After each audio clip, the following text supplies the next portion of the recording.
ನಮಸ್ಕಾರ, ನಿಮಗೆಲ್ಲರಿಗೂ ದಿಶು ಹೋಮ್ ಕಿಚನಿಗೆ ಸ್ವಾಗತ.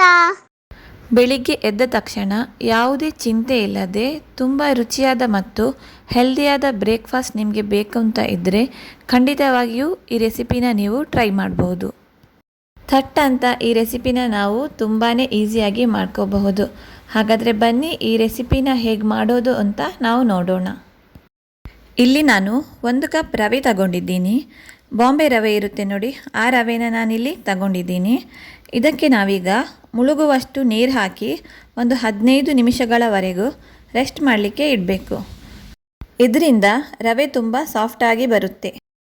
ಈಗ ಒಂದು ಪ್ಯಾನಲ್ಲಿ 1 ಟೀ ಸ್ಪೂನಷ್ಟು ತುಪ್ಪ ಹಾಕ್ಕೊಳ್ಳಿ. ತುಪ್ಪ ಬಿಸಿಯಾದ ತಕ್ಷಣ ಇದಕ್ಕೆ ಒಂದು ಈರುಳ್ಳಿಯನ್ನು ಹಾಕಿ ತುಪ್ಪದಲ್ಲಿ ಸ್ವಲ್ಪ ಹೊತ್ತು ಫ್ರೈ ಮಾಡ್ಕೊಳ್ಳಿ. ಸ್ವಲ್ಪ ಬಾಡಿದ ರೀತಿ ಆದರೆ ಸಾಕಾಗುತ್ತೆ, ಜಾಸ್ತಿ ಫ್ರೈ ಆಗಬೇಕಂತ ಏನಿಲ್ಲ. ಈಗ ಅರ್ಧ ಟೀ ಸ್ಪೂನ್ ಜೀರಿಗೆ ಹಾಕ್ಕೊಳ್ಳಿ. ಇದನ್ನು ಸ್ವಲ್ಪ ಹೊತ್ತು ಫ್ರೈ ಮಾಡ್ಕೊಳ್ಳಿ. 1 ಕಪ್ ತುರಿದಿರುವ ಕ್ಯಾರೆಟನ್ನು ಇದಕ್ಕೆ ಹಾಕ್ಕೊಂಡು ಸ್ವಲ್ಪ ಹೊತ್ತು ಫ್ರೈ ಮಾಡ್ಕೊಳ್ಳಿ. ಇಲ್ಲಿ ನಾನು 2 ಕ್ಯಾರೆಟನ್ನು ಯೂಸ್ ಮಾಡಿದ್ದೇನೆ. ಖಾರಕ್ಕೆ 1 ಕಾಯಿ ಮೆಣಸು. ನಿಮಗೆ ಖಾರ ಜಾಸ್ತಿ ಬೇಕು ಅಂತ ಇದ್ದರೆ ನೀವು 2-3 ಬೇಕಾದರೂ ಸೇರಿಸ್ಕೊಳ್ಬೋದು.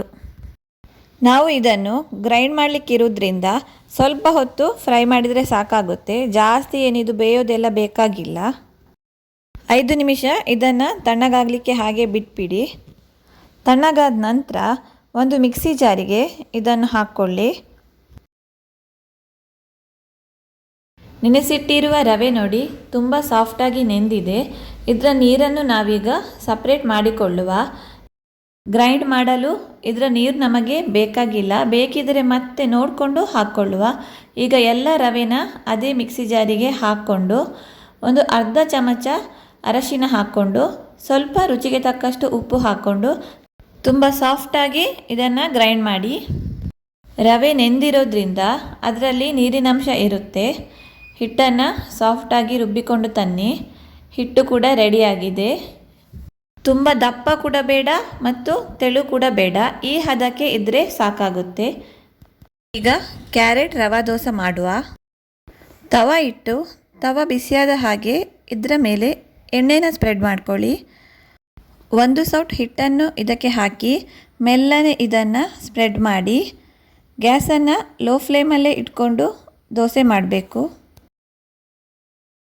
ಮುಚ್ಚಳ ಮುಚ್ಚಿ 1 ನಿಮಿಷ ಇದನ್ನು ಬೇಯಿಸ್ಕೊಳ್ಳಿ.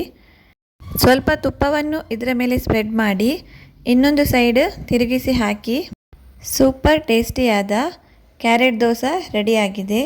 ಮನೆಯಲ್ಲೇನಾದರೂ ಮಕ್ಕಳು ತರಕಾರಿ ತಿನ್ನೋದಿಲ್ಲ ಅಂದರೆ ಈ ರೀತಿ ನಾವು ದೋಸೆ ಮಾಡಿ ಕೊಡೋದ್ರಿಂದ ಹೆಲ್ದಿ ಕೂಡ ಆಗಿರುತ್ತೆ ಮತ್ತು ಆರೋಗ್ಯಕ್ಕೆ ಕೂಡ ಒಳ್ಳೆಯದು.